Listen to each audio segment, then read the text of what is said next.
हम तो ये कहते हैं कि अच्छी बात है आप 14 रुपए परमानेंट कर दो, अच्छी बात है आप 14 रुपए जो है ना वो यूनिट 1 से लेके 500 तक करो, लेकिन अच्छी बात है कि इसको आप पूरा साल कर दो, तो वो तो हो नहीं रही। हम तो हमारा तो इत्तेफाक या एतराज इस बात पे कि आप ये छिछोरी हरकतें छोड़ दें। आपने जो रिलीफ देना है आवाम को, हम तो खुश होता है, हम तो अमीर लोग हैं। ना इत्तेफाक है ना इत्तेहाद है, तो फिर क्या मजबूरी है कि पीपल्स पार्टी इस गाड़ी को धक्का देने पर लगी हुई है? जी जी, अच्छा सवाल है आपका। इस वजह से गाड़ी को धक्का लेने में हम लगे हैं क्योंकि धक्का स्टार्ट गाड़ी है। अब धक्का स्टार्ट इस सूरत में है कि आप मुझे बताओ, पीटीआई सबसे बड़ी पार्टी थी, हमने उसको ऑफर किए, उन्होंने मना कर दिए। हम खुद हुकूमत बना नहीं सकते तन तना। अब हमारे पास अगर नून लीग को हम सपोर्ट नहीं करते तो क्या ये हुकूमत खड़ी हो सकती थी? क्या ये जो बांग्लादेश का मॉडल, श्रीलंका मॉडल और तुर्की मॉडल की जो प्लान जनरल फेज ने बनाया है, तो क्या उस पर अमल दरामद नहीं होता? अब कम से कम जो पहले ये फेल स्टेट की तरफ जा रहे थे पीडीएम की हुकूमत, उसे निकाल दिए।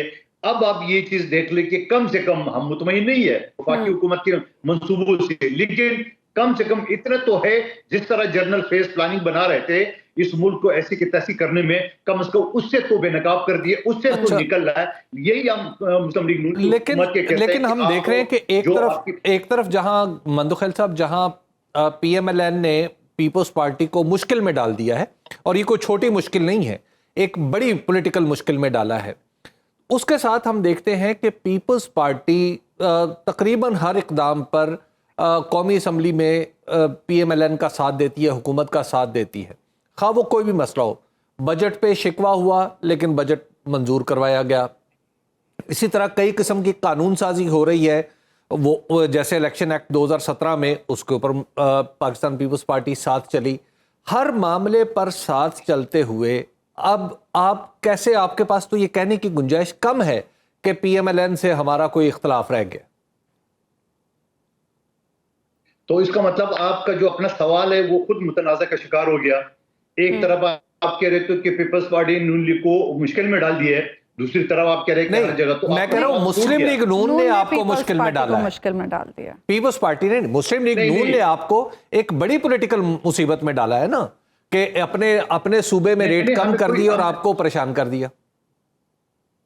ना ना ना ना, मेरी बात सुनो। ये जो छिछोरा गवर्नर है ना सिंध का, समझे ना, जिसका कोई काम सिर्फ आईनी है, और वो जाके उन्होंने ईडी सेंटर बना दिया है और कुछ सैलानी वालों के लेको फलां को लेके इस तरह जो ये हरकतें कर रहे हैं, तो आप हमें मुश्किल में, ये उसकी तरफ, क्योंकि वो अपनी गवर्नरी पक्के कर रहे हैं और यहाँ पे मुश्किल में हमें कोई नहीं डाला। हम तो ये कहते हैं कि अच्छी बात है आप 14 रुपए परमानेंट कर दो, अच्छी बात है आप 14 रुपए जो है ना वो यूनिट 1 से लेके 500 तक करो, लेकिन अच्छी बात है कि इसको आप पूरा साल कर दो, तो वो तो हो नहीं रही। हम तो हमारा तो इत्तेफाक या एतराज इस बात पे कि आप ये छिछोरी हरकतें छोड़ दें। आपने जो रिलीफ देना है आवाम को, हम तो खुश होता है, हम तो अमीर लोग हैं। लेकिन सवाल ये है कि दूसरी तरफ आप कहते हैं कि अगर आप इसके ऊपर जो इलेक्शन एक्ट के ऊपर जो तरामीम थी उसके सबसे बड़ी हिमायती हम हैं, इस वजह से हम सुप्रीम कोर्ट के उस फैसले की वजाहत करना चाह रहे थे। और फिर उसके बाद जिस पिछली असम्बली में मैं जिस कमेटी का हिस्सा था, पार्लियामेंट्री अफेयर्स, हमने ये सारी चीजें बनाई है, हमने नेम तरामीम हमने बनानी, हमने तो इन्हें पार्लियामेंट का बिल जो है ना हमने बना ली है। लेकिन मुस्लिम लीग नून हर जगह जहां उनको मुसीबत पड़ती है तो वो जाके पांव पड़ते हैं, जहां मुसीबत टल जाती है तो ऊपर गर्दन पे हाथ डाल देते हैं। ये तो पुराना इनका रिवाज है, वतीरा है मुस्लिम लीग नून का। हम तो कोशिश करते हैं कि ये जमहूरियत की पटली चलते रहे, मगर इस तरह पटली तो हम नहीं चलने देंगे कि आप हर मर्तबा इस तरह बेवकूफ बनाने के प्लान बना रहे हैं। हम आपको तंबीह कर रहे हैं, हम आपको बार-बार, लेकिन उसके साथ साथ कहीं पीपल्स पार्टी के बारे में मंदुखैल साहब ऐसा भी लगता है कि पीपल्स पार्टी पीएमएलएन के ऊपर जो इल्जामात लगते हैं कि अनडेमोक्रेटिक हरकतें कर रही है, खासतौर पर पंजाब में पीटीआई को काम नहीं करने देती या कुछ और नहीं करने देती, तो सिंध में भी तो कुछ ऐसा ही लगता है कि पाकिस्तान तहरीक इंसाफ के लिए काम करने की गुंजाइश काफी कम रखी हुई है आपने। आप मिसाल दे दें, आप एक आध मिसाल दे। मेरे इलाके के पीटीआई का एमपी है, मेरे कौमी से नीचे है, वो फुल फ्लेज अपनी कारकर्दगी कर रहे हैं। बल्कि वो तो बेचारा सिंध हुकूमत से काम लेके अनाउंस करते हैं, बोल मैंने कराया। यानी अगर दिल का अस्पताल है बना रहे, बोलो मेरे वज़ीर आला सिंह से बात हो गई है, वो जल्दी बना के दे रहे हैं। वो अगर सूबाई हुकूमत की हमारी बजट का यानी सूबाई हुकूमत के वाटर बोर्ड के पाइप लगा रहे तो कहते हैं मैंने करा है।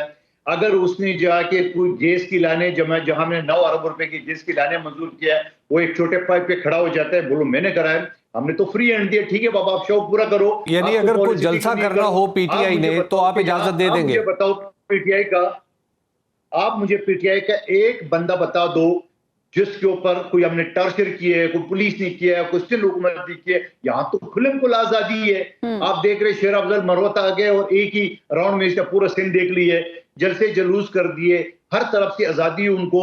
अभी पिछले महीने में जहां बिजली की महंगाई और बिजली की मद में उन्होंने एहतजाज की पीटीआई ने, हाँ ये अलबत्ता एक अलग पीटीआई का स्टाइल है, जहां कराची के सेंटर में नहीं करते, जहां कराची के डिस्ट्रिक्ट सेंट्रल में नहीं, डिस्ट्रिक्ट के माड़ी में नहीं, डिस्ट्रिक्ट मलीर में नहीं, वो पोश एरिया में है जहां पाकिस्तान भर से जो टूरिस्ट आते हैं, जैसे 3 तलाक, वहां पोश एरिया में वो एहतजाज करते हैं। हमने वहां भी इजाजत दी, करो बाबा एहतजाज जितना कर सकते हो। सवाल ये हमारी तरफ से तो पीटीआई कोई परेशानी नहीं। हाँ अलबत्ता पीटीआई के ऊपर जुल्म मुस्लिम लीग नून की पंजाब हुकूमत जरूर कर रही है, जाके पंजाब हुकूमत हमेशा एक बदमाश का रुख इख्तियार करते हैं। अच्छा। और अपनी सियासी मुखालफिन को जो ना वो टफ टाइम देता है, ये हमेशा रहा है। पंजाब में जिसकी भी हुकूमत हो वहां की पुलिस की एक रिवाज है।